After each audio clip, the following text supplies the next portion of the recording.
So, hi guys. Kamusta kayo? Have a blessed Thursday sa lahat. Tapos lang kasi namin sumamba. Pati hindi ako makapunta, mamayang tanghali na lang kay Michael. Kasi magluluto na tayo ng maaga. Maaga ang pasok ni Gamag. Luluto nga pala tayo ng kaldereta. Nagluto akong kalderetang manok. Yeah. Ganda ng sili ko. Ang liliit, no?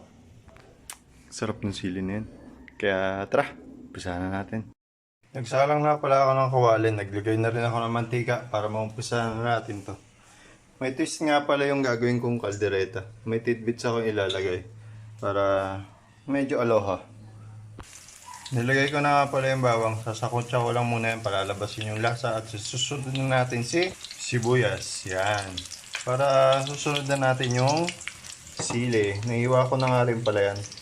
Nilagay ko na rin yung sili. Palalabasin lang natin yung aroma niyan. Sasangkotsa natin ng gusto para talagang lumabas yung aroma niya. Tapos nung walang lumabas na aroma ng sili, hindi ko alam, hindi manghang. Nilagay ko na yung manok. Sasangkotsa na muna natin yan bago natin timplahan. Tapos nung nagbago na yung kulay ng manok, tinimplahan ko na siya ng paminta. Sasangkotsa ko lang muna ulit bago natin timplahan ng gusto. Tapos tinimplahan ko na siya ng toyo at saka suka. Tapos bell pepper, nilagay ko yung konti. Dito pa yung iba. Alam niyo yung luto sa piyesta. Ganyan yun. Sasangkotsa ko lang muna ng gusto tapos tatakpan, hihinaan natin ang apoy. Yun, luminaw ulit yung cellphone ko. Tapos nung nag-evaporate na siya, pwede na natin lagyan ng tomato sauce. Yung ibang pampalasa. So okay na guys, nilagay ko na yung carrots, patatas, tomato sauce. Mamaya ng tomato paste rin at saka itong ibang pampalasa. Lalagyan ko lang din muna yan ng tubig. So okay na guys, naglagay na rin ako tomato paste para magkulay na siya. Palalambutin muna natin yung patatas. Balikan natin yan ulit mamaya.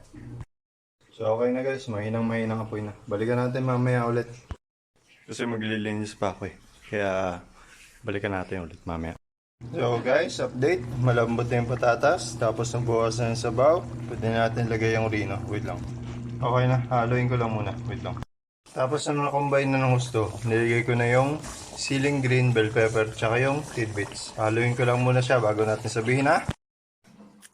So paano guys? Nakaluto na tayo. Yan o. Yummy! Sakto lang yung anghang niya.